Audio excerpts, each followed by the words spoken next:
बिस्मिल्लाहिर्रहमानिर्रहीम। अस्सलामुअलैकुम। BSc mathematics की बुक मैथमेटिकल मेथड की चैप्टर नंबर 5 की एक्सरसाइज 5.2 के लास्ट वीडियो में हमने क्वेश्चन नंबर 4 तक तमाम क्वेश्चंस को सॉल्व किया है। आज हम क्वेश्चन नंबर 5 से अपनी वीडियो का आगाज़ करेंगे। तो क्वेश्चन नंबर 5 आपको आपकी स्क्रीन पर नज़र आ रहा है, जिसमें आपसे कहा जा रहा है for any non singular matrix A show that, इसके दो पार्ट्स ये आपको दिए गए हैं। तो पहला इसका पार्ट क्या कह रहा है कि determinant of A inverse is equal to determinant of A का होल इनवर्स। आपने इसको प्रूव करना है। तो इसको प्रूव करते हैं। प्रूव करने से पहले सिंगुलर और नॉन सिंगुलर मैट्रिक्स जो आप मैट्रिक बेस पे पढ़ के आ चुके हुए हैं उसको ज़रा समझ लें, गो थ्रू कर लें कि सिंगुलर मैट्रिक्स क्या होता है जी। ऐसा मैट्रिक्स जिसका हम डिटर्मिनेंट लें और उसका डिटर्मिनेंट ज़ीरो के बराबर आ जाए, तो ऐसे मैट्रिक्स को सिंगुलर मैट्रिक्स कहते हैं। ठीक है। और नॉन सिंगुलर मैट्रिक्स इसका वाइस वर्सा है कि ऐसा मैट्रिक्स जिसका हम डिटर्मिनेंट लें और वो ज़ीरो के बराबर ना आए, उसका कोई भी आंसर आ सकता है, यानी प्लस माइनस, प्लस में भी आ सकता है, माइनस में भी आ सकता है, सिर्फ ज़ीरो के बराबर ना आए, तो ऐसे मैट्रिक्स को हम नॉन सिंगुलर मैट्रिक्स कहते हैं। तो चलें जी, इसका प्रूफ स्टार्ट करते हैं। देखें यहाँ पे मैंने दो लाइनें लिखी हैं। सबसे पहले इसको समझें कि यहाँ पे मैंने लिखा है कि as A is non singular matrix it's mean A inverse is also exist. यानी ये मैंने इसलिए लिखा है क्योंकि हमें गिवन में कहा जा रहा है कि हमारे पास जो मैट्रिक्स है वो नॉन सिंगुलर है। ठीक है। तो मैंने यहाँ पे लिखा है कि अगर मैट्रिक्स हमारी नॉन सिंगुलर, यानी जिसका डिटर्मिनेंट जीरो के बराबर नहीं है, अगर नॉन सिंगुलर है, तो लाजमी सी बात है कि इसी मैट्रिक्स का इनवर्स जो है वो भी एग्जिस्ट करता होगा। ठीक है। तो ये बात भी आप मैट्रिक लेवल में क्लास 9th में पढ़ के आ चुके हुए हैं कि जब आप मैट्रिक इन्वर्जन या क्रैमर रूल के क्वेश्चन को सॉल्व करते थे, तो वहाँ पे जब भी उन क्वेश्चन का आंसर नहीं, डिटर्मिनेंट अगर ज़ीरो के बराबर आ जाता था, तो आप क्या करते थे, आप वहीं पे क्वेश्चन को छोड़ देते थे। ठीक है। और आप लिखते थे कि इसका मैट्रिक इन्वर्जन या क्रैमर रूल वो पॉसिबल नहीं है। ठीक है। तो क्यों पॉसिबल नहीं होता था? क्योंकि हमारे पास जब भी किसी सिंगुलर मैट्रिक्स की बारी आती थी ना, किसी भी सिंगुलर मैट्रिक्स की बात होती थी, तो सिंगुलर मैट्रिक्स का इन्वर्स नहीं निकलता था। ठीक है। क्योंकि आप देखें ना, इन्वर्स का फॉर्मूला क्या है। इन्वर्स का फॉर्मूला आपके पास है एडजॉइंट ऑफ मैट्रिक्स, यानी जो मैट्रिक्स है उसका एडजॉइंट, और डिवाइडेड बाय ए का डिटर्मिनेंट, उसी मैट्रिक्स का डिटर्मिनेंट। तो अगर मैट्रिक्स सिंगुलर हो, ठीक है, अगर मैट्रिक्स सिंगुलर यानी उसका डिटर्मिनेंट जीरो के बराबर आ रहा हो, यानी अगर डी नोमिनेटर में जीरो आ जाए, तो ये तो इम्पॉसिबल रहेगा, इन्फिनिटी आंसर आएगा, इसका अनडिफाइंड आंसर आ रहा होगा। लिहाजा सिंगुलर मैट्रिक्स का इन्वर्स पॉसिबल नहीं है। इसलिए मैंने यहाँ पे लिखा है कि हमें कहा जा रहा है कि अगर हमारा मैट्रिक्स नॉन सिंगुलर है, तो लाजमी सी बात है कि इसका इन्वर्स एग्जिस्ट करता होगा। उम्मीद है ये बात आपको समझ लग चुकी होगी। अगर तो आपको इसकी बात समझ लग गई है, तो इसका प्रूफ शुरू करते हैं जी। कैसे करेंगे कि हम बताते हैं कि हमें पता है कि मैट्रिक्स और उसी मैट्रिक्स का इन्वर्स और उन दोनों का प्रोडक्ट, यानी अगर हम एक मैट्रिक्स लें और उसका इन्वर्स भी लें और उन दोनों को, उस मैट्रिक्स को और उसके इन्वर्स को, उसी मैट्रिक्स के इन्वर्स को आपस में मल्टीप्लाई करवाएं, तो ये हमारे पास आइडेंटिटी मैट्रिक्स के बराबर है। ठीक है। ये मैंने आपको बात बता दी हुई है। अगर आपको नहीं पता, ये मैंने अपनी लास्ट वीडियो में ये बात बताई थी। अगर आपको ये बात नहीं पता, तो यहाँ पे आप दोबारा देख सकते हैं कि अगर हम कोई मैट्रिक्स लें और उसी मैट्रिक्स का इन्वर्स भी लें और उसी मैट्रिक्स को और उसके इन्वर्स को आपस में मल्टीप्लाई करवा दें, तो ये हमारे पास आइडेंटिटी मैट्रिक्स के बराबर होगा उसका जवाब। ठीक है। तो ये हमें पता है कि ये चीज़ हमारे पास पॉसिबल है। तो अब ये हमने ले ली है। अब क्या करेंगे, दोनों तरफ हम डिटर्मिनेंट ले लेंगे, लेफ्ट साइड पे भी और राइट साइड पे भी। तो ये हमारे पास बन जाएगा determinant of A multiply A inverse is equal to determinant of identity matrix. अच्छा, आइडेंटिटी मैट्रिक्स आपके पास वो मैट्रिक्स होती है जिसमें आपके जो डायगोनल है वो वन होते हैं, सिर्फ और सिर्फ वन होते हैं, और नॉन डायगोनल एंट्रीज जो होती हैं वो सारी की सारी जीरो होती हैं। तो ऐसे मैट्रिक्स को आइडेंटिटी मैट्रिक्स कहते हैं। बहरहाल डिटर्मिनेंट दोनों तरफ लेने से हमारे पास ये कंडीशन बन गई है। अब आप देखें कि जो मर्जी आपके पास आइडेंटिटी मैट्रिक्स हो, उसका डिटर्मिनेंट जब भी आप लेंगे तो उसका आंसर आपके पास हमेशा वन आएगा। ठीक है। तो यहाँ पे आप लिख भी दीजिएगा कि हम जानते हैं कि हमारे पास जो भी आइडेंटिटी मैट्रिक्स होगी, उसका जब भी डिटर्मिनेंट लेंगे तो आंसर वन आएगा। यूँ हमारे पास राइट साइड पे इसका आंसर वन आ जाएगा। और दूसरी तरफ यहाँ पे देखें कि हमारे पास जो डिटर्मिनेंट है, हमने पिछले क्वेश्चन में भी पढ़ा था लास्ट वीडियो में कि डिटर्मिनेंट हमारे पास लीनियर ऑपरेटर है। वो जब भी अब आपके पास कोई भी मैट्रिसेस आपस में मल्टीप्लाई हो रही होंगी तो डिटर्मिनेंट जो है उन मैट्रिसेस पे लीनियरली ऑपरेट करके उन दोनों के साथ ऑपरेट हो सकता है। लिहाजा यहाँ पे आपके पास दो मैट्रिसेस हैं, एक ए और दूसरा ए इनवर्स, दोनों आपस में मल्टीप्लाई हो रहे हैं तो डिटर्मिनेंट इन दोनों के साथ ऑपरेट हो सकता है। तो लिहाजा ये आपके पास बन जाएगा determinant of A multiply by determinant of A की पावर 1 यानी ए इनवर्स। तो देखिए जो चीज़ हमने प्रूफ करनी है यहाँ पे फ़िलहाल उस तरह का ढांचा बन चुका है, बस थोड़ी सी कैलकुलेशन करवानी है और आपका बिल्कुल प्रूफ हो जाएगा बिल्कुल उसी तरह। तो देखिए क्या करेंगे, यहाँ पे आपके पास जो डिटर्मिनेंट ऑफ ए है ये आपका डिटर्मिनेंट ऑफ ए के इन्वर्स से मल्टीप्लाई हो रहा है, लिहाजा इसको राइट साइड पे जाके 1 से डिवाइड करवा देंगे तो ये आपके पास बन जाएगा डिटर्मिनेंट ऑफ ए का inverse is equal to 1 over, ये डिटर्मिनेंट ऑफ ए को 1 से ला के हमने डिवाइड करवा दिया। ठीक है, अब आप देखें कि ये नीचे आपके पास डिटर्मिनेंट ऑफ ए जो है इसकी पावर अगर देखी जाए टोटल की तो वो क्या है +1। अगर हम डिनोमिनेटर से इसको न्यूमिनेटर में लेके जाएंगे तो पावर क्या हो जाएगी, नीचे पॉजिटिव है ऊपर जाके नेगेटिव हो जाएगी। तो ये आपके पास बन जाएगा डिटर्मिनेंट ऑफ ए की होल पावर -1। ये आपके पास डिटर्मिनेंट ऑफ ए इनवर्स के बराबर आ गया है। तो देखें यही चीज़ हमने प्रूफ करनी थी। अब क्वेश्चन नंबर 5 का पार्ट नंबर 2 वो आपको दिया गया है कि आपने प्रूफ करना है determinant of A multiply B multiply A inverse is equal to determinant of B के। ये आपने इस चीज़ को प्रूफ करना है। तो क्या करते हैं जी, हम यहाँ से लेफ़्ट हैंड साइड जो है यहाँ लिख लें कि बाय लेफ़्ट हैंड साइड, हम लेफ़्ट हैंड साइड ले रहे हैं, वो हमारे पास क्या है determinant of A multiply B multiply A inverse है। ठीक है, अब वही बात कि हम जानते हैं कि हमारे पास जो भी मैट्रिसेस आपस में मल्टीप्लाई हो रही हों और अगर उन टोटल का यानी उन टोटल मैट्रिसेस का डिटर्मिनेंट लिया जा रहा हो तो डिटर्मिनेंट लीनियरली ऑपरेट होकर उन तीनों मैट्रिसेस से अलग-अलग ऑपरेट हो सकता है। तो बिल्कुल यही काम करते हैं कि डिटर्मिनेंट को मैट्रिक्स ए के साथ भी ऑपरेट करवा देते हैं, multiply by determinant of matrix B के साथ भी ऑपरेट करवा देते हैं और multiply by determinant of A inverse के साथ भी ऑपरेट करवा देते हैं। तो अब आप देखें कि ये जो आपके पास डिटर्मिनेंट ऑफ ए और डिटर्मिनेंट ऑफ ए इनवर्स जो है ये वाला, इनको हम इकट्ठा करके लिख देंगे, यानी determinant of A multiply by determinant of A inverse को हमने इकट्ठा करके लिख दिया और डिटर्मिनेंट ऑफ बी जो है इसको साथ एज इट इज़ ही मल्टीप्लाई करवा दिया।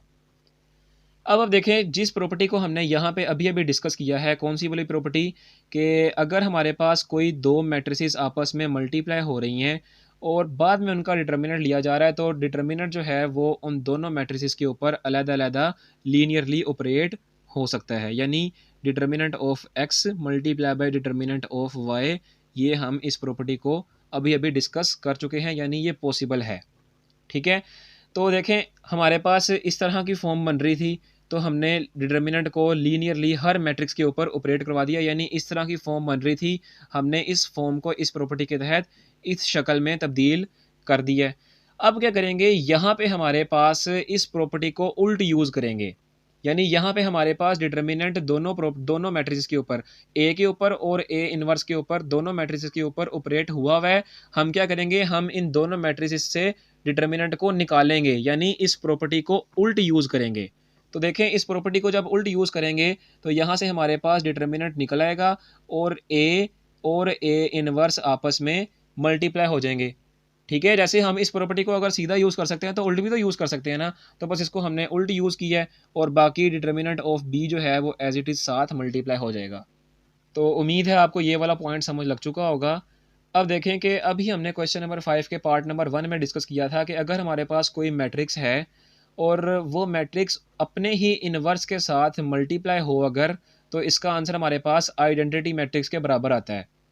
ठीक है, तो बिल्कुल देखें यही काम यहाँ पे हो रहा है कि हमारे पास एक ए मैट्रिक्स है और वो अपने ही मैट्रिक्स के इन्वर्स के साथ मल्टीप्लाई हो रही है।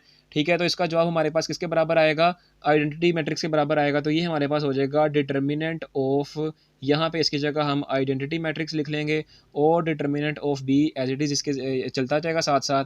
अब देखें कि हमने पिछले ही पार्ट में पढ़ा था कि आइडेंटिटी मैट्रिक्स का अगर हम जब भी डिटर्मिनेंट लेते हैं तो हमारे पास क्या आंसर आता है, 1 आंसर आता है। यूँ मेरे पास यहाँ भी आइडेंटिटी मैट्रिक्स का 1 आंसर आ जाएगा और बाकी determinant of B as it is चलता जाएगा। तो डिटर्मिनेंट ऑफ बी को जब 1 से मल्टीप्लाई करवाएंगे तो डिटर्मिनेंट ऑफ बी ही आंसर आएगा। यूँ देखें हमने लेफ्ट हैंड साइड को पकड़ा और हमारे पास राइट हैंड साइड आ चुकी है, तो हम कह सकते हैं कि हमारी लेफ्ट हैंड साइड और राइट हैंड साइड बराबर है। तो हमने प्रूव कर दिया है कि ये वाली चीज़ के बराबर है। यहाँ पे हमारा क्वेश्चन नंबर 5 का पार्ट 2 भी मुकम्मल ख़त्म होता है। अब क्वेश्चन नंबर 6 आपको आपकी स्क्रीन पर नज़र आ रहा है, जिसमें आपसे कहा जा रहा है कि for what value of alpha is a matrix A. नीचे आपको ए मैट्रिक्स दी गई है सिंगुलर, उसके आगे लिखा हुआ है सिंगुलर और आगे क्वेश्चन मार्क। यानी आपसे पूछ रहा है कि अल्फ़ा की कौन कौन सी वैल्यूज़ पर आपका जो मैट्रिक्स ए है वो सिंगुलर होगा।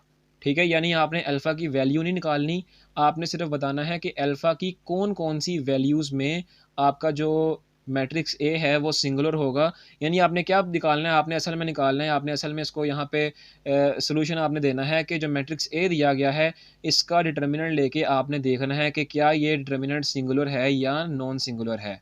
ठीक है, तो सबसे पहले हम इसका डिटर्मिनेंट निकालेंगे। ठीक है जी, तो हम क्या करेंगे, जो हमें गिवन मैट्रिक्स ए दिया गया है हम उसका डिटर्मिनेंट लेने लगे हैं। अच्छा, यहाँ पे बच्चों को गलत फहमी रह जाती है कि हम वो समझ बैठते हैं कि यहाँ पे अल्फ़ा की वैल्यू निकालनी है। देखें, अल्फ़ा की वैल्यू नहीं यहाँ पे निकालनी, आप अल्फ़ा की वैल्यू निकाल भी नहीं सकते यहाँ से। ठीक है, आपने क्या प्रूफ करना है या क्या शो करना है, आपने बताना है कि हमारे पास अगर ये मैट्रिक्स सिंगुलर है तो हम कह देंगे, यानी अगर ये मैट्रिक्स का डिटर्मिनेंट 0 आ गया तो फिर हम कह सकते हैं कि अल्फ़ा की तमाम वैल्यूज़ पे हमारा जो मैट्रिक्स ए है वो सिंगुलर ही रहेगा। ठीक है, आपने ये बताना है असल में कि अल्फ़ा की तमाम वैल्यूज़ पे हमारा मैट्रिक्स सिंगुलर रहेगा। ये आप उस वक्त बता सकते हैं जब आपके जो आपको ए मैट्रिक्स जो दिया गया है अगर उसका डिटर्मिनेंट 0 के बराबर आए तब आप ये चीज़ बता सकते हैं। अदरवाइज़ अगर ये 0 के बराबर नहीं आया, कोई भी नंबर आ गया सिवाय 0 के, यानी कोई भी नंबर आ गया, तो अल्फ़ा की कोई भी वैल्यू पे आपका जो मैट्रिक्स ए है वो सिंगुलर नहीं होगा। ठीक है, उम्मीद है आपको ये वाला पॉइंट समझ लग चुका होगा। बहरहाल क्या करते हैं, इसका डिटर्मिनेंट ओपन करते हैं। तो इसको हम ये, क्योंकि आपको देखें ना 3×3 का डिटर्मिनेंट दिया गया है, तो इसको जस्ट सिंपल एक्सपेंड करेंगे, माइनस अल्फ़ा से इसको एक्सपेंड करते हैं तो ये आपके पास क्या बन जाएगा, ये आपके पास बन जाएगा माइनस अल्फ़ा। तो देखें, माइनस अल्फ़ा की रो और माइनस अल्फ़ा का कॉलम छोड़ दें, बाकी जो एंट्रीज बच जाएंगी उनका डिटर्मिनेंट ले लें। बाकी आपके पास बच गया 2 अल्फ़ा प्लस 3 और आगे अल्फ़ा प्लस 7, उसके बाद माइनस, अब अल्फ़ा माइनस 1 से इसको एक्सपेंड करते हैं, अल्फ़ा माइनस 1 से, तो अल्फ़ा माइनस 1 की रो और अल्फ़ा माइनस 1 का कॉलम छोड़ दिया, बाकी आपके पास क्या बच गया 1 2 माइनस अल्फ़ा, आगे 3 और आगे अल्फ़ा प्लस 7 बच गया। ठीक है, उसका हमने डिटर्मिनेंट ले लिया। अब इसको प्लस अल्फ़ा प्लस 1 से एक्सपेंड करते हैं। ठीक है, तो ये देखें अल्फ़ा प्लस 1 वाली रो और उसका कॉलम छोड़ दिया, बाकी आपके पास क्या बचा 1 2 माइनस अल्फ़ा 2 और आगे अल्फ़ा प्लस 3 बच गया और उसका हमने डिटर्मिनेंट ले लिया। अब इसको मज़ीद सिंप्लीफाई करते हैं तो ये देखें कि माइनस अल्फ़ा जो है ये तो बिल्कुल एज इट इज़ साथ रहेगा। फिलहाल इसको सिंप्लीफाई करते हैं तो ये आपके पास क्या बन जाएगा, डायगोनल को आपस में मल्टीप्लाई कर दें तो 2 जब अल्फ़ा प्लस 7 से मल्टीप्लाई होगा तो ये आपके पास बन जाएगा 2 अल्फ़ा प्लस 14 और माइनस नॉन डायगोनल को आपस में मल्टीप्लाई कर दें तो ये आपके पास बन जाएगा 3 अल्फ़ा प्लस 9। ठीक है, क्या 2/2 का जब भी आपके पास डिटर्मिनेंट होता है तो मैंने आपको बताया हुआ है कि उनके डायगोनल को मल्टीप्लाई करवा दें और माइनस करें नॉन डायगोनल को आपस में मल्टीप्लाई करवा के। ठीक है, उसके बाद क्या करेंगे जी, ये माइनस अल्फ़ा माइनस 1 जो है ये भी एज इट इज़ यहाँ भी रहेगा। ठीक है, अब इसको सिंप्लीफाई करवाएं, डायगोनल को आपस में मल्टीप्लाई करवाएं, अल्फ़ा प्लस 7 जब 1 से मल्टीप्लाई होगा तो अल्फ़ा प्लस 7 ही आंसर आएगा और माइनस नॉन डायगोनल्स को मल्टीप्लाई करवा दें तो ये आपके पास बन जाएगा 6 माइनस 3 अल्फ़ा। ठीक है, आगे प्लस अल्फ़ा प्लस 1 जो है ये भी एज इट इज़ रहेगा फ़िलहाल। ठीक है, और अंदर यहाँ पे भी डायगोनल को सबसे पहले मल्टीप्लाई करवाएं तो अल्फ़ा प्लस 3 जब 1 से मल्टीप्लाई होगा तो अल्फ़ा प्लस 3 ही आंसर आएगा और माइनस नॉन डायगोनल्स को मल्टीप्लाई करवा दें तो ये आपके पास बन जाएगा 4 माइनस 2 अल्फ़ा बन जाएगा। ठीक है, तो उम्मीद है यहाँ तक आपको मुकम्मल समझ लग चुकी होगी। अब क्या करेंगे, अब इसको सिंप्लीफाई करवाएंगे। तो यहाँ पे जो सिंप्लीफिकेशन हो रही है इसको मैं डायरेक्ट कर रहा हूँ, आसानी सिंप्लीफिकेशन है। ये देखिए माइनस को अंदर अप्लाई करवाएं और उसके बाद प्लस माइनस करना है। तो मैं इसको डायरेक्ट लिख रहा हूँ, ये आपके पास बन जाएगा माइनस एल्फा इसी तरह रहेगा, और यहाँ पे अंदर वाला जो फैक्टर सिंप्लीफिकेशन के बाद बनेगा वो आपके पास बनेगा माइनस एल्फा प्लस 5। ठीक है, उसके बाद ये माइनस एल्फा माइनस 1 बिल्कुल एज इट इज़ रहेगा, एल्फा माइनस 1। और यहाँ पे सिंप्लीफिकेशन में डायरेक्ट कर रहा हूँ, सिंपल सी सिंप्लीफिकेशन है तो उसको आप खुद भी कर सकते हैं। तो यहाँ पे सिंप्लीफिकेशन करने के बाद जो आपके पास फैक्टर आएगा वो आएगा 4 एल्फा प्लस 1। आगे ये एल्फा प्लस 1 का फैक्टर भी बिल्कुल इसी तरह रहेगा, और उसके आगे जो सिंप्लीफिकेशन के बाद जो आपके पास फैक्टर बनेगा वो आपके पास बनेगा 3 एल्फा माइनस 1।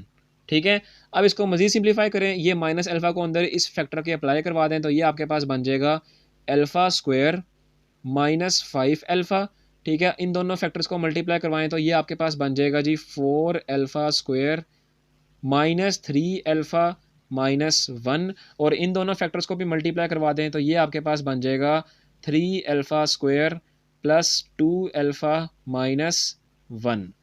अब इसको मज़ीद सिंप्लीफाई करेंगे, ये जो माइनस है इसको अंदर फैक्टर के अप्लाई करवा देंगे तो ये आपके पास बन जाएगा, सबसे पहले ये एल्फ़ा स्क्वायर माइनस 5 एल्फ़ा, इसी तरह माइनस को अंदर अप्लाई करवा दें, ये हो जाएगा minus 4 alpha square plus 3 alpha plus 1। आगे अगला फैक्टर जो है वो भी बिल्कुल एज इट इज़ लिखा जाएगा, 3 एल्फ़ा स्क्वायर प्लस 2 एल्फ़ा और माइनस 1। अब आप देखें कि ये प्लस 1 और माइनस 1 ये भी ख़त्म हो गया। उसके बाद alpha square minus 4 alpha square, यहाँ पे देखें लिखता हूँ मैं कि एल्फ़ा स्क्वायर, उसके बाद माइनस 4 एल्फ़ा स्क्वायर ये वाला, और उसके बाद आखिर में प्लस 3 एल्फ़ा स्क्वायर। तो इसका आंसर आपके पास किसके बराबर आएगा, देखें 3 में 3 एल्फ़ा स्क्वायर में 1 एल्फ़ा स्क्वायर प्लस हो रहा है तो क्या हो जाएगा 4 एल्फ़ा स्क्वायर, और ये माइनस 4 एल्फ़ा स्क्वायर, तो ये 0 इसका आंसर आएगा। ठीक है, लिहाजा ये अल्फ़ा स्क्वायर वाली वैल्यूज़ भी कट गई। उसके बाद अल्फ़ा वाली वैल्यू की बारी आती है, तो ये आपके पास देखें माइनस 5 अल्फ़ा, उसके बाद प्लस 3 अल्फ़ा और आगे प्लस 2 अल्फ़ा। इसको सिंप्लीफाई करवाएं, 3 2 5 अल्फ़ा हो जाएगा ये। ठीक है, यहाँ पे आपके पास प्लस 5 अल्फ़ा आ जाएगा, और प्लस 5 अल्फ़ा और माइनस 5 अल्फ़ा ये भी आपस में सारे के सारे फैक्टर्स कट गए। तो ठीक है, तो ये देखें कि हमने जो डिटर्मिनेंट ऑफ ए लिया है उसका आंसर हमारे पास 0 आया है। लिहाजा जब डिटर्मिनेंट ऑफ ए का यानी किसी भी मैट्रिक्स का डिटर्मिनेंट का आंसर अगर 0 आ जाए तो हम अच्छी तरह जानते हैं कि वो सिंगुलर मैट्रिक्स होती है और वो सिंगुलर डिटर्मिनेंट कहलाता है। ठीक है, तो ये हमारे पास जाहिर कर रहा है, ये हमारे पास determinant of A is equal to 0 जो आ गया है, ये जाहिर कर रहा है कि अल्फ़ा की तमाम वैल्यूज़ पे हमारा डिटर्मिनेंट और हमारा जो मैट्रिक्स ए है वो सिंगुलर ही रहेगा। ठीक है जी, तो मैंने यहाँ पे लिख दिया कि this show that for all values of alpha the matrix A is singular. ठीक है, तो बस यही बात हमने यहाँ पे बतानी थी, प्रूफ किया हमने और बता दिया कि हमारा जो डिटर्मिनेंट है वो सिंगुलर है। तो बस यही बताना था कि अगर सिंगुलर है हमारा डिटर्मिनेंट तो हमारा जो मैट्रिक्स ए है उसमें अल्फ़ा की तमाम वैल्यूज़ जो हैं वो मैट्रिक्स ए में सिंगुलर ही रहेंगी। ठीक है, तो यहाँ पे हमारा क्वेश्चन नंबर 6 भी मुकम्मल तौर पर ख़त्म होता है। अब क्वेश्चन नंबर 7 आपको आपकी स्क्रीन पर नज़र आ रहा है, जिसमें आपसे कहा जा रहा है फॉर ए मैट्रिक्स आपको एक दिया गया है। आगे कह रहा है verify that A inverse is equal to adjoint of A divided by determinant of A. अच्छा, यहाँ पे बाज़ टीचर भी गलती करवा देते हैं और बाज़ स्टूडेंट भी यहाँ पे गलत करवा बैठते हैं अपने क्वेश्चन को। वो क्या करते हैं, वो यहाँ पे ए इनवर्स निकालना शुरू कर देते हैं। देखें, आपसे ए इनवर्स वाला जो फार्मूला है इससे पीछे क्या लिखा हुआ है, वेरीफाई डैट, कि आपने इस फार्मूले को वेरीफाई करना है। यहाँ पे सिर्फ ए इनवर्स ही नहीं निकालना, ठीक है, इसको वेरीफाई करना है। तो इसको वेरीफाई करते हैं यहाँ पे। तो देखें कैसे वेरीफाई करेंगे, सबसे पहले हम इसका ए इनवर्स फाइंड करेंगे। तो ए इनवर्स के लिए हमारे पास फार्मूले के मुताबिक एडजॉइंट ऑफ ए और डिटर्मिनेंट ऑफ ए का होना लाजमी है। तो इसका सबसे पहले डिटर्मिनेंट निकालें। तो इसका आप ही डिटर्मिनेंट निकालिएगा क्योंकि 3x3 का मैट्रिक्स है, तो इसका डिटर्मिनेंट निकालना बहुत आसान है। इसका डिटर्मिनेंट जब भी आप निकालेंगे तो इसका आंसर आपके पास क्या आएगा, -28 आएगा। ठीक है, तो इसका डिटर्मिनेंट का आंसर -28 आएगा। अब एडजॉइंट कैसे निकालेंगे, ये आप इंटर में पढ़ के आ चुके हुए हैं, किसी भी मैट्रिक्स का 3x3 के मैट्रिक्स का एडजॉइंट कैसे निकालते हैं। बहरहाल सबसे पहले देख लें कि अगर आपके पास मैट्रिक्स 2x2 का हो, जैसे मिसाल के तौर पर 1 2 3 और 4, अगर इस तरह का कोई मैट्रिक्स है आपके पास तो इसका एडजॉइंट कैसे निकलेगा कि डायगोनल की जगह हम चेंज कर देंगे और नॉन डायगोनल के साइन चेंज कर देंगे। ये 2 क्रॉस 2 का मैट्रिक्स अगर है तो ये काम उस वक्त करेंगे। तो इसका एडजॉइंट ऑफ एक्स हमारे पास क्या आएगा कि डायगोनल की जगह चेंज कर देंगे, यानी 1 की जगह 4 आ जाएगा और 4 की जगह 1, और नॉन डायगोनल के साइन चेंज कर देंगे। ठीक है, तो ये हमारे पास इस एक्स मैट्रिक्स का एडजॉइंट आ गया है। ये मामला उस वक्त होगा जब आपका 2 क्रॉस 2 का मैट्रिक्स होगा। 3 क्रॉस 3 का मैट्रिक्स का एडजॉइंट कैसे निकालेंगे, सबसे पहले मैं एडजॉइंट निकाल लेता हूँ, फिर आपको समझाता हूँ कि ये मैंने कैसे निकाला है। तो ये देखें कि हमारे पास जो मैट्रिक्स ए थी उसका मैंने एडजॉइंट लिख लिया है। अब देखें ये कैसे लिया गया है। 2 क्रॉस 2 का अगर मैट्रिक्स हो तो उसका एडजॉइंट मैंने अभी आपको लेना बताया है, और अगर 3 क्रॉस 3 का मैट्रिक्स हो तो उसका एडजॉइंट हम इस तरह लेंगे। कैसे लेंगे कि जो भी आपको 3 क्रॉस 3 का मैट्रिक्स होगा ना, उसकी जो फर्स्ट एंट्री है उस फर्स्ट एंट्री से फर्स्ट रो और उसी एंट्री की कॉलम को छोड़ देंगे। बाकी जो भी बचेंगी एंट्रीज उसको हम डिटर्मिनेंट लेके फर्स्ट एंट्री की जगह लिख देंगे। ठीक है, अब यही काम अब दूसरी एंट्री की बारी आई है। जैसे डिटर्मिनेंट लेते हैं वैसे ही कर रहे हैं। दूसरी एंट्री की रो और कॉलम को छोड़ देंगे और बाकी जो एंट्रीज बचेंगी उनका डिटर्मिनेंट लेके दूसरी एंट्री की जगह लिख देंगे। ठीक है, यहाँ पे माइनस है तो यहाँ पे माइनस कर लें, यहाँ पे असल में -2 है। ठीक है, अब बिल्कुल इसी तरह तीसरी एंट्री को लेंगे, उसकी रो और उसका कॉलम छोड़ के बाकी जो भी एंट्रीज बचेगी उनका डिटर्मिनेंट लेंगे और तीसरी एंट्री की जगह लिख देंगे। अब बिल्कुल यही काम चौथी एंट्री में करना है कि चौथी एंट्री की रो और कॉलम को पकड़ेंगे, यानी उसको डिलीट कर देंगे और बाकी जो भी एंट्रीज बचेंगी उनका डिटर्मिनेंट लेके चौथी एंट्री की जगह लिख देंगे। बिल्कुल इसी तरह पांचवी एंट्री की रो को और कॉलम को छोड़ के बाकी जो एंट्रीज बचेगी उसका डिटर्मिनेंट लेके पांचवी एंट्री की जगह लिख देंगे। बिल्कुल इसी तरह छठी एंट्री की जगह लिख देंगे। बिल्कुल इसी तरह सातवीं, आठवीं और नौवीं एंट्री की जगह बिल्कुल यही काम करेंगे। ठीक है, ये आप काम इंटर की पार्ट 1 की किताब में करके आ चुके हुए हैं। मैंने बस आपको यहाँ पे ज़रा गो थ्रू करा दिया है ताकि आपके जहन में आ जाए। उसके बाद क्या करेंगे, उसके बाद जो पहली यानी आपके ये काम करने के बाद जो पहला डिटर्मिनेंट होगा वो पॉजिटिव होता है, दूसरा नेगेटिव, फिर पॉजिटिव, फिर नेगेटिव, फिर पॉजिटिव, फिर नेगेटिव, फिर पॉजिटिव, फिर नेगेटिव और फिर पॉजिटिव। इस तरह ये काम होता है। यानी ये सिंबल जो हमने नेगेटिव के लगाए हैं ना, ये कैसे लगाए हैं कि पहला जो आपके पास डिटर्मिनेंट होता है वो पॉजिटिव होता है, दूसरा नेगेटिव, फिर पॉजिटिव, फिर नेगेटिव, फिर पॉजिटिव, फिर नेगेटिव, इसी तरह पॉजिटिव, इसी तरह नेगेटिव और आखिर पे फिर पॉजिटिव होगा। यानी आपने पॉजिटिव से शुरू करना है और आगे वाइस वर्सा चलते जाना है। और होल मैट्रिक्स का जो आंसर होगा उसका हम ट्रांसपोज ले लेंगे। ठीक है, ये होता है 3 क्रॉस 3 के मैट्रिक्स का एडजॉइंट, इस तरह लिया जाता है। अब क्या करेंगे, अब जो आपके पास डिटर्मिनेंट्स हैं इनको बस आपने सिंप्लीफाई करवाना है और जो मैट्रिक्स आएगी उसका ट्रांसपोज ले लेना है, और फिर आपके पास ट्रांसपोज लेने के बाद जो मैट्रिक्स होगा वो इस मैट्रिक्स का एडजॉइंट होगा। तो ये देखें यहाँ पर हर डिटर्मिनेंट को सिंप्लीफाई करवा के मैंने जो मैट्रिक्स बनी है वो यहाँ पे लिख दिया। यानी जैसे मिसाल के तौर पर ये जो पहला डिटर्मिनेंट है इसको आप सिंप्लीफाई करवाएंगे तो आपके पास आंसर आएगा -2, दूसरे को करवाएंगे तो आपके पास आंसर आएगा 20, तीसरे को करवाएंगे तो आपके पास आंसर आएगा -2, इसी तरह करवाते जाएंगे तो ये आपके पास सारे के सारा आंसर आ जाएगा। और बाकी मैट्रिक्स की लाइनें लगा के और ट्रांसपोज ऊपर लिख दिया है। अभी तक आपके पास एडजॉइंट नहीं आया, अब इसका ट्रांसपोज लेंगे और ट्रांसपोज लेने के बाद जो आपके पास मैट्रिक्स बनेगा वो आपका मैट्रिक्स ए का असल में एडजॉइंट होगा। तो इसका ट्रांसपोज लेते हैं। ट्रांसपोज क्या होता है जी कि या तो आप रो को कॉलम में कन्वर्ट कर दें या कॉलम को रो में कन्वर्ट कर दें। ठीक है, ये आपके पास ट्रांसपोज होता है।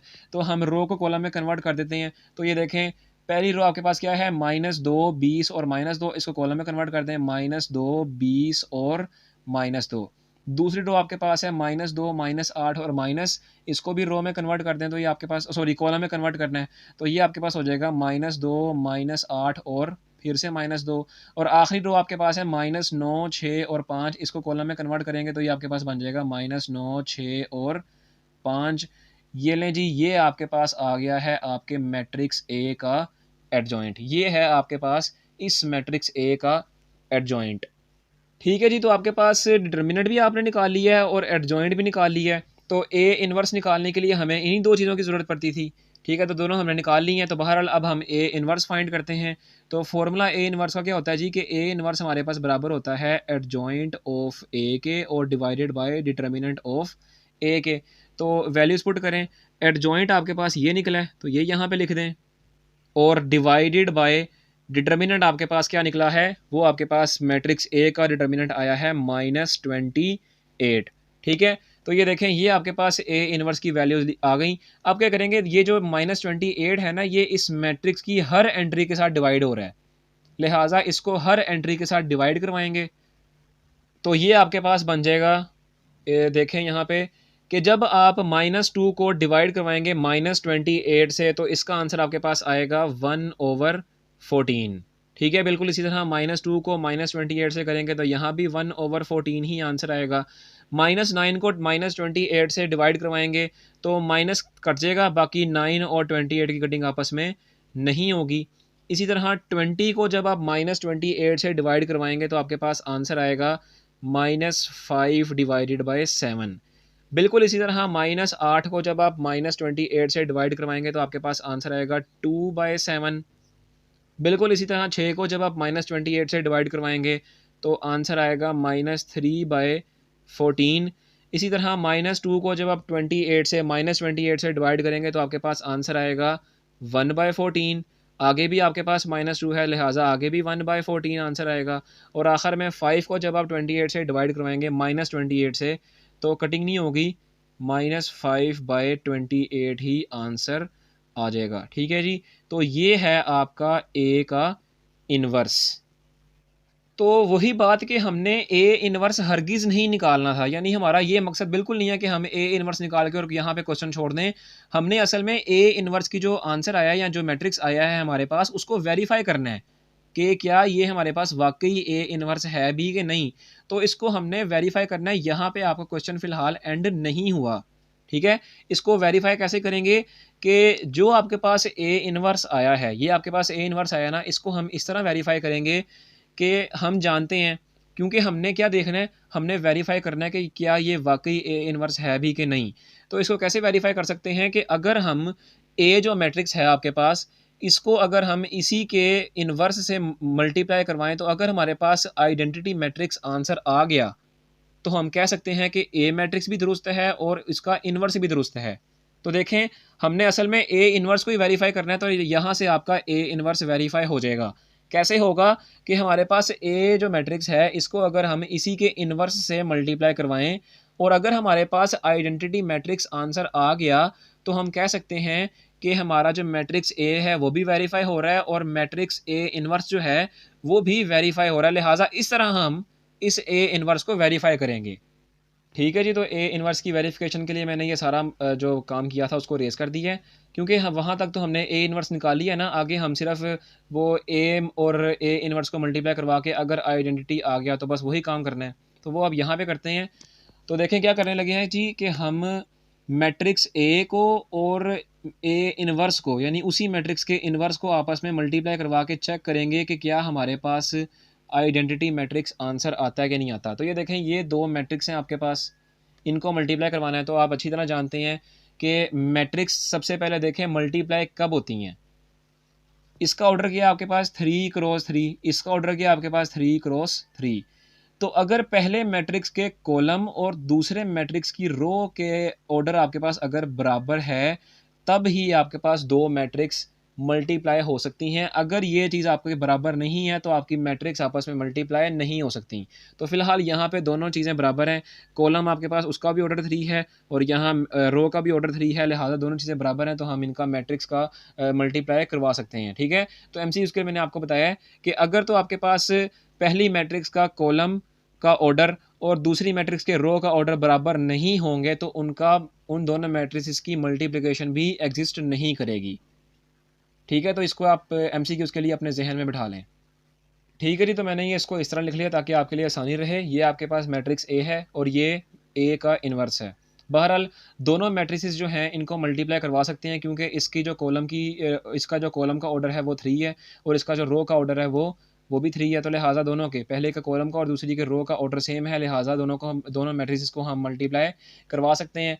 तो यहाँ देखें कैसे मल्टीप्लाई करवाएंगे कि पहले मैट्रिक्स की रो को दूसरे मैट्रिक्स के कॉलम से मल्टीप्लाई करवाएंगे और जो एंट्रीज़ हैं इनको आपस में मल्टीप्लाई करवा के एक दूसरे से प्लस करवाएंगे। ठीक है, बिल्कुल कैसे जी, देखें कि 1 को जब आप 1/14 से मल्टीप्लाई करवाएंगे तो क्या आंसर आएगा, 1/14 ही आंसर आएगा।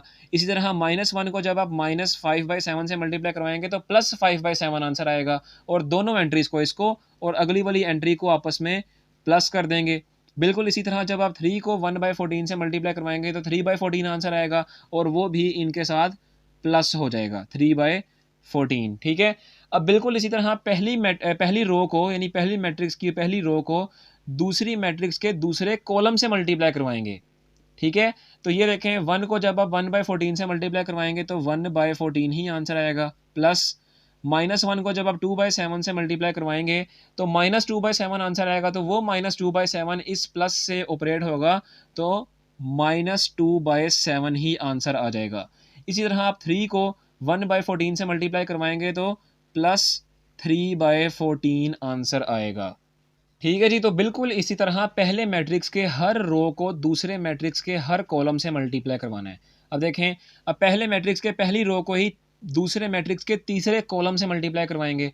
तो 1 को जब आप 9/28 से मल्टीप्लाई करवाएंगे तो 9/28 ही आंसर आएगा। आगे -1 को जब आप -3/14 से मल्टीप्लाई करवाएंगे तो +3/14 आंसर आ जाएगा, तो ये हो जाएगा +3/14। उसके बाद जब आप 3 को 5/28 से -5/28 से मल्टीप्लाई करवाएंगे तो क्या आंसर आएगा, -15/28 आंसर आएगा। ठीक है। इसी तरह अब दूसरी रो को फर्स्ट कॉलम से, फिर दूसरी रो को सेकंड कॉलम से, फिर दूसरी रो को थर्ड कॉलम से मल्टीप्लाई करवाएंगे।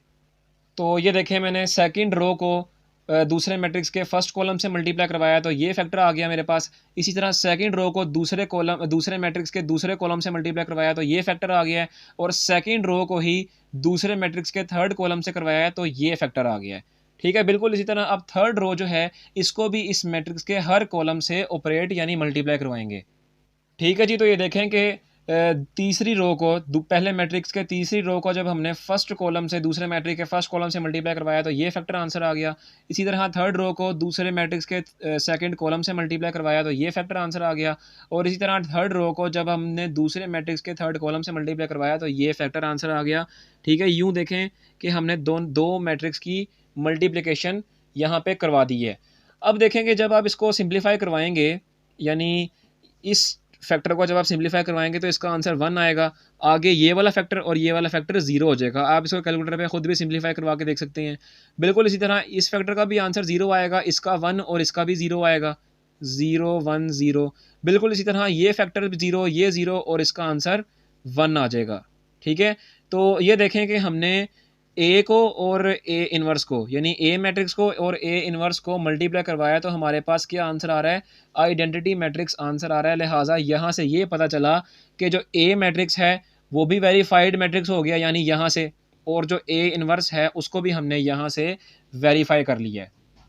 तो ये मैंने लिख दिया कि दिस शो दैट, यानी ये चीज़ आपको शो कर रही है या वेरीफाई कर रही है कि ए इन्वर्स जो है वो हमारे पास adjoint of A divided by A का डिटर्मिनेंट से बिल्कुल सही आ रहा है। यानी हमने यहाँ से इस चीज़ को मद्देनज़र रखते हुए ए इन्वर्स जो हमारे पास ये आया है इसको वेरीफाई कर लिया। यहाँ पे हमारा क्वेश्चन नंबर 7 तक तमाम क्वेश्चंस को हमने यहाँ पे ख़त्म किया है, और यहाँ पे हमारी आज की वीडियो मुकम्मल ख़त्म होती है।